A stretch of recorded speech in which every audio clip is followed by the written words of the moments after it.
नमस्कार मित्रों, ज्ञान विद्यालय चैनल में आपका स्वागत है। आज हम बात करेंगे महिला एवं बाल विकास संबंधी जो प्रश्न हैं उनके बारे में। इनमें कौन कौन से महत्वपूर्ण प्रश्न बनते हैं जो आपकी कंपटीशन एग्ज़ाम परीक्षाओं में आने के लायक हैं। आज हम उन टॉप 10 प्रश्नों की बात करेंगे जो कि मैंने पार्ट 1 नाम रखा है। इसके अलावा भी मैं कई सारे प्रश्न और डालूँगा। ये इसका पार्ट 1 है। इसके आगे पार्ट 2, 3 जो भी महत्वपूर्ण प्रश्न होंगे वो आपको बताए जाएंगे।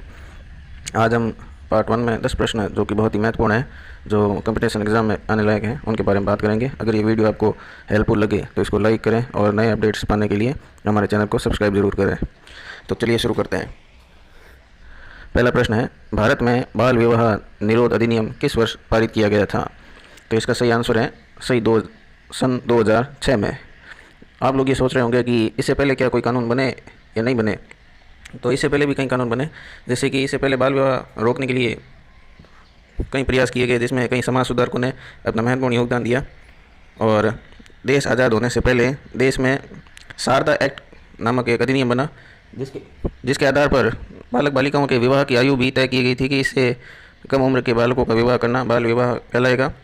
तो शारदा एक्ट के अनुसार बालक के लिए जो आयु थी वो 18 वर्ष और बालिका के लिए जो आयु रखी गई थी वो 14 वर्ष रखी गई थी, जो 2006 तक लागू रही। उसके बाद में 2006 में शारदा एक्ट को समाप्त कर दिया गया और नया अधिनियम निकाला गया, जिसका नाम बाल विवाह निरोध अधिनियम 2006 रखा गया। और इसके अनुसार बालिकाओं की आयु 21 वर्ष और बालिका की आयु 18 वर्ष रखी गई। इससे कम उम्र के बालक विवाह नहीं कर सकते थे। इसे बाल विवाह घोषित किया गया था। तो चलिए दूसरे प्रश्न की ओर। दूसरा प्रश्न है, भारत में घरेलू हिंसा के विरुद्ध अधिनियम किस वर्ष पारित हुआ? तो इसका सही उत्तर है सन 2005 में। तो इसका ए जो आंसर है वो सही है। तो चलिए बात करते हैं महिलाओं के घरेलू हिंसा। घरेलू हिंसा किस प्रकार से प्रभावित कर रही थी सरकार को, इसलिए उन्होंने उसके ऊपर कानून बनाया। महिलाओं पर कई सारी घरेलू हिंसा हो रही थी, इसे रोकने के लिए सरकार ने यह कदम उठाया। महिलाओं पर घरेलू हिंसा के कई कारण हो सकते थे, जिनमें विवाह के पश्चात दहेज के रूप में कम मूल्य देने पर महिला का उसके घर में मौखिक और शारीरिक रूप से उसे प्रताड़ित किया जाता था। इस दशा को सुधारने के लिए सरकार ने सन 2005 में यह अधिनियम जारी किया, जिसके तहत किसी भी तरह की हिंसा के विरुद्ध महिला आवाज़ उठा सकती है। तो चलिए हम तीसरे प्रश्न की ओर चलते हैं। तीसरा प्रश्न है, राष्ट्रीय बाल श्रम उन्मूलन प्राधिकरण की स्थापना कब की गई थी? तो इसका सही उत्तर है डी 26 सितंबर 1994। तो ये बाल श्रम उन्मूलन क्या है, तो इसके बारे में बात करते हैं। समाज में हो रहे बाल श्रम के दुष्परिणाम को देखते हुए सरकार ने यह प्राधिकरण बनाया, जिसके बालकों का संपूर्ण शारीरिक विकास हो सके। क्योंकि बालक जब छोटी उम्र का होता है तो इसी उम्र में उसे सीखने को मिलता है। तो अगर इसी उम्र में वो कार्य करेगा तो उसे सीखने को कुछ नहीं मिलेगा, पढ़ने को कुछ नहीं मिलेगा। इस तरह से सरकार ने यह प्राधिकरण बनाया। आगे चौथा प्रश्न देखते हैं। सन 1990 का दशक निम्नलिखित देश समूह द्वारा बालिका दिवस घोषित किया गया। यानी कि हमें यह बताना है कि इन समूह देशों में से कौन से समूह देश ने सन 1990 के दशक को बालिका दिवस के रूप में घोषित किया गया था। तो मित्रों आपको बताना चाहता हूँ, दशक का अर्थ होता है 10 वर्ष का समूह। यानी कि जो 1990 के समय का जो 10 वर्षों का समूह था, उस 10 वर्ष के समूह को क्या घोषित किया गया? बालिका दिवस। तो इनमें कौन सा है? इसका सही आंसर है डी, सार्क देशों के द्वारा। तो चलिए बात करते हैं सार्क देशों के बारे में। सार्क देशों में वर्तमान में 8 देश शामिल हैं, जिसके अंतर्गत भारत, भूटान, बांग्लादेश, अफगानिस्तान, श्रीलंका, पाकिस्तान, नेपाल, मालदीव। सार्क का पूरा नाम है south Asia association for regional cooperation. तो चलिए बात करते हैं अगले प्रश्न, 5वें प्रश्न के बारे में। यूनिसेफ द्वारा हर वर्ष बाल श्रम निरोध दिवस कब मनाया जाता है? तो यूनिसेफ एक संस्था है, उसके द्वारा घोषित किया गया है कि बाल श्रम निरोध दिवस प्रतिवर्ष किस तारीख को मनाएंगे। तो इसमें उन्होंने घोषित किया है। तो इसका सही उत्तर है सी, 12 जून को प्रतिवर्ष बाल श्रम निरोध दिवस मनाया जाएगा। तो चलिए बात करते हैं यूनिसेफ के बारे में। यूनिसेफ संयुक्त राष्ट्र बाल कोष की स्थापना का आरंभिक उद्देश्य द्वितीय विश्व युद्ध में नष्ट हुए राष्ट्रों के बच्चों को खाना और स्वास्थ्य सेवाएं उपलब्ध कराना था। इसकी स्थापना संयुक्त राष्ट्र की महासभा ने 11 दिसंबर 1946 को की थी। 1953 में यूनिसेफ संयुक्त राष्ट्र का स्थायी सदस्य बन गया था। अब बात करते हैं इनके अध्यक्ष की। इसके वर्तमान अध्यक्ष एन वेनेमन और इसका मुख्यालय है न्यूयॉर्क, जो कि संयुक्त राज्य अमेरिका में है। इसका हेड मुखिया है हेनरिटा एच फोरे। इसकी स्थापना पढ़ ली हमने 11 दिसंबर 1946 न्यूयॉर्क, संयुक्त राष्ट्र अमेरिका।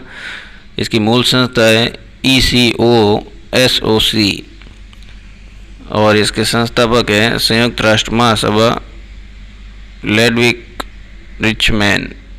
अगला प्रश्न है, भारत में 6 से 14 वर्ष तक के बच्चों को निःशुल्क एवं अनिवार्य प्राथमिक शिक्षा प्राप्त करने को मौलिक अधिकार कब बनाया गया? तो हमें बताना है कि भारत में इस निःशुल्क एवं अनिवार्य शिक्षा को मौलिक अधिकार कब बनाया गया। तो इसका सही आंसर है वर्ष 2002 में। वर्ष 2002 में इसे एक मौलिक अधिकार बनाया। तो चलिए बात करते हैं मौलिक अधिकारों के बारे में, वो कितने हैं। वर्तमान में नागरिकों को 6 मूल अधिकार दिए गए हैं, जिनमें पहला है समानता का अधिकार, दूसरा है स्वतंत्रता का अधिकार, तीसरा है शोषण के विरुद्ध अधिकार, चौथा है धार्मिक स्वतंत्रता का अधिकार, पांचवा है संस्कृति और शिक्षा संबंधी अधिकार, छठा है संवैधानिक उपचारों का अधिकार। इसमें से स्वतंत्रता के अधिकार के अंतर्गत इस नियम को शामिल किया गया है।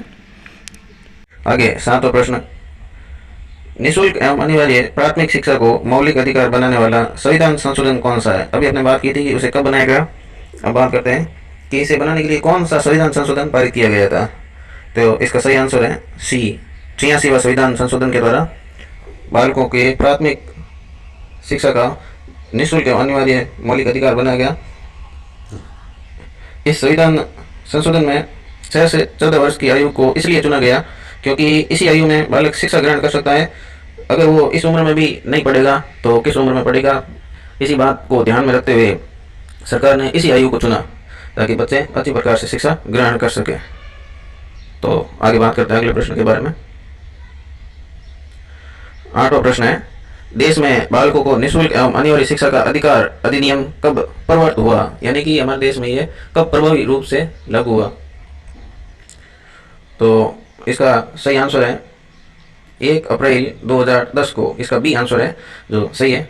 1 अप्रैल 2010 को कानून बना कि देश में सभी बच्चों को निःशुल्क एवं अनिवार्य शिक्षा दी जाएगी और उसके बाद में राज्य अपने अनुसार उन्होंने लागू किया गया। तो राजस्थान में ये बाद में प्रभावी हुआ था। तो चलो बात करते हैं अगले प्रश्न के बारे में। 9वां प्रश्न है, 86वें संविधान संशोधन अधिनियम द्वारा भारतीय संविधान में कौन सा अनुच्छेद जोड़ा गया? जो 86वां संविधान संशोधन हुआ जिसके तहत निःशुल्क शिक्षा का प्रावधान रखा गया था, इसमें कौन सा अनुच्छेद है जो जोड़ा गया है? तो इसमें आंसर है डी, अनुच्छेद 21A एवं अनुच्छेद 51A। ये दोनों अनुच्छेद हैं जो 86वें संविधान संशोधन के अंतर्गत जोड़े गए। बात करते हैं अगले प्रश्न के बारे में। तो अगला प्रश्न है 10वां प्रश्न है, भारत में कारखाना कानून 1948 के तहत किस आयु वर्ग से कम उम्र वाले बच्चों को बालक की श्रेणी में रखा गया है? तो इसके लिए मैं आपको सोचने का समय देता हूं कि आप का आंसर क्या है। ठीक है, तो चलिए इसका सही आंसर बताते हैं। तो इसका सही आंसर है बी, 15 वर्ष। आप में से किस किस ने इसका सही आंसर दिया है कमेंट बॉक्स में ज़रूर बताएं, क्योंकि कई लोग सोच रहे होंगे कि 14 वर्ष है। तो इसमें 14 वर्ष नहीं है, इसका सही आंसर है 15 वर्ष। ये कानून 1948 में बना था। इस कानून के तहत उन सभी व्यक्तियों को बालक की श्रेणी में शामिल किया गया जिन्होंने 15 वर्ष की आयु पूरी नहीं की है। तो इस कानून के लगने के बाद यह कानून बच्चों को काम पर लगाने को गैर कानूनी घोषित करता था। तो उस समय इसकी आयु 15 वर्ष रखी गई थी। तो ये प्रश्न बहुत ही इंपॉर्टेंट है, क्योंकि कई परीक्षार्थी ये सोचते हैं कि इसकी सही आंसर 14 वर्ष है। तो ये ज़रूर नोट करें। आपके लिए बहुत ही महत्वपूर्ण प्रश्न था। अगर ये पूरा वीडियो आपको हेल्पफुल लगे तो इस वीडियो को लाइक ज़रूर करें।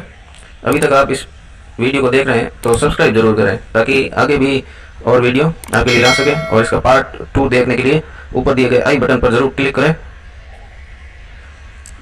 धन्यवाद।